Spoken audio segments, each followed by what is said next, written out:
All right, so the Kings just fired Mike Brown a little over 500 days since he won the Coach of the Year award, and after signing him to a 3-year, $30 million extension.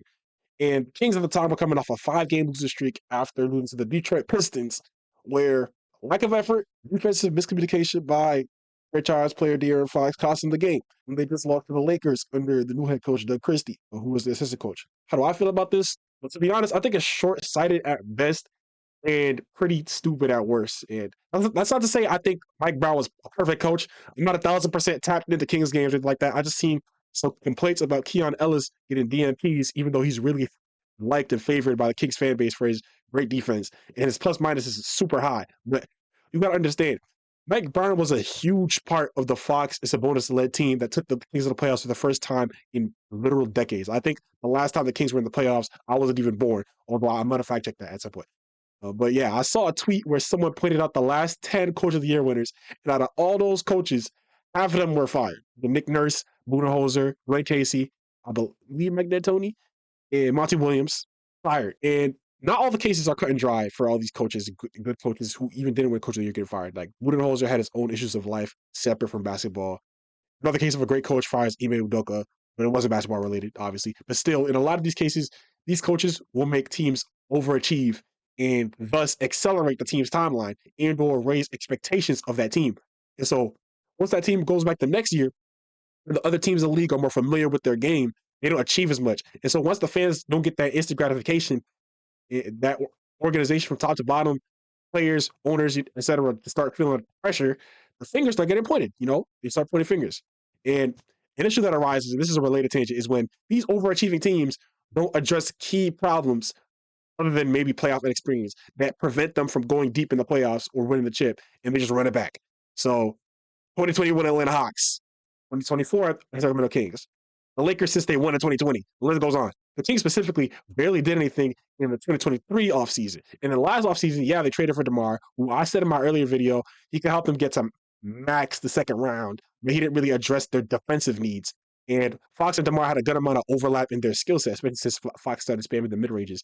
But with multiple teams in the West getting even better than I even predicted, the result was much worse than I predicted, and they look like they could make a play-in team. Like, they're competing with the Spurs right now. And side note, Keegan Murray got to tighten up.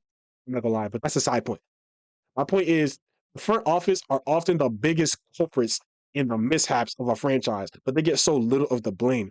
And it's much easier to blame players or coaches as they are much more visible. Like, you see these players, you see these coaches.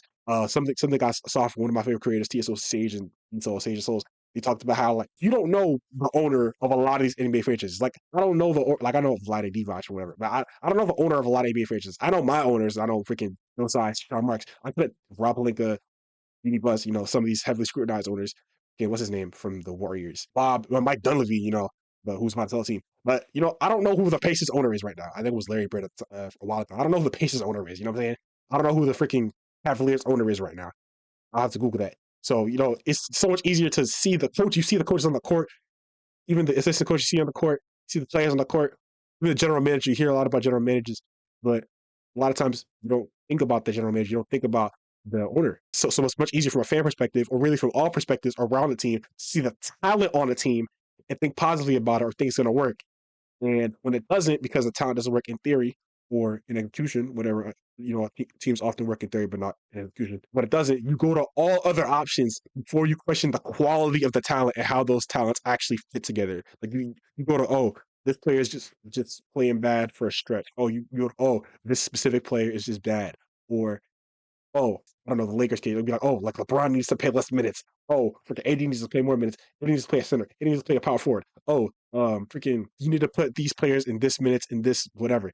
You go to all other options before you question the quality of talent and how those talents actually fit together.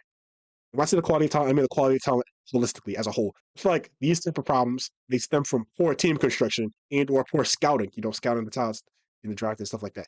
And although players and coaches, they can give their input, the GM, whatever, they can have their sway, especially coaches who should be involved for obvious reasons. I often hear about, like, Pat Spoelstra, Pat Riley and Eric Spoelstra involved together. You have to hear about Giannis talking about, all that stuff. And they should be involved, obviously. But these responsibilities primarily lie with the front office, who, number one, get paid to do this stuff. And Number two, they actually spend most of their days doing it because coaches, they spend their day coaching, looking at film, reviewing, all that stuff. Players, they spend their play also looking at film and playing the game and training. They don't spend their time in the lab, mocking up trades, looking at the money, contracts.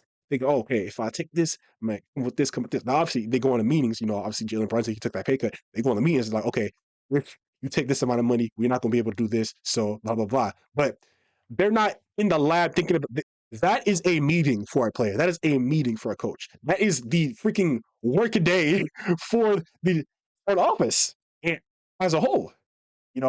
That's a much bigger part of their day and their responsibility.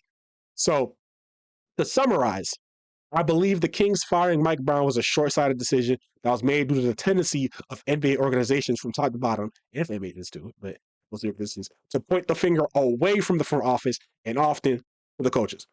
And they didn't properly address the team's needs in the offseason. I like Fox, I like Sabonis, I like DeRozan as players, etc. I like some other players, I wish them great success. I don't know how involved any of them were with the trade. I'm not going to speculate on who wanted him gone or anything like that. I don't really care. I just think sometimes you got to look at the roster and understand. You feel me? Understand what you're dealing with and move forward. I hope. Maybe I'm wrong. Maybe Doug Christie just unlocks a new level for this team they didn't have before. Maybe it was some effort problems. Maybe it's just something else.